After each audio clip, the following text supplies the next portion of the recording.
2047ರಷ್ಟಕ್ಕೆ ನಮ್ಮ ದೇಶ ಸ್ವಾತಂತ್ರ್ಯ ಬಂದು ಸಂಪೂರ್ಣವಾಗಿ ಅಭಿವೃದ್ಧಿ ಹೊಂದಿರತಕ್ಕಂತ ದೇಶ ಮಾಡಬೇಕು ಅನ್ನುವಂತ ಒಂದು ಇಚ್ಛೆಯನ್ನ ಇಟ್ಕೊಂಡಿದ್ದಾರೆ, ಕರೆಯನ್ನ ಕೊಟ್ಟಿದ್ದಾರೆ. ಅದರ ಭಾಗವಾಗಿನೇ ಇವತ್ತು ವಿಕಸಿತ ಭಾರತ ನಮ್ಮ ಸಂಕಲ್ಪ ಅನ್ನುವಂತ ಮಾತುಗಳನ್ನು. ಇವತ್ತು ಮಹಿಳೆಯರು ಅರಣ್ಯದಿಂದ ಹೋಗಿ ಕಟ್ಟಿಗೆಯನ್ನ ತಂದು ಅಡಿಗೆಯನ್ನ ಮಾಡ್ಬೇಕಾಗಿರ್ತಕ್ಕಂತ ಮಳೆ ಬಂದ್ರೆ ಎಲ್ಲ ಕೂಡ ನೆಂದೋಗ್ತಾ ಇತ್ತು.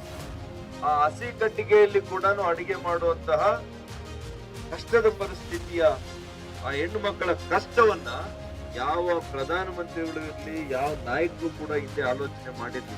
ಕೇವಲ ಮಾನ್ಯ ನರೇಂದ್ರ ಮೋದಿ ಅವರು ಪ್ರಧಾನಮಂತ್ರಿಗಳಾದ್ಮೇಲೆ ಇವತ್ತು ಪ್ರತಿ ಹೆಣ್ಣು ಮಗಳು ಕೂಡ ಗ್ಯಾಸ್ ಸ್ಟೌವ್ ಇಂದಾನೆ ಅಡಿಗೆ ಮಾಡಿ ಆಕೆಯ ಆರೋಗ್ಯ ಪೂರಕವಾಗಿ ಆಕೆಗೆ ಯಾವುದೇ ಆರೋಗ್ಯ ಏರುಪೇರು ಆಗದಿರ ಇರುವಂತ ರೀತಿಯಲ್ಲಿ ನೋಡ್ಕೊಂಡಿದ್ದಾರೆ.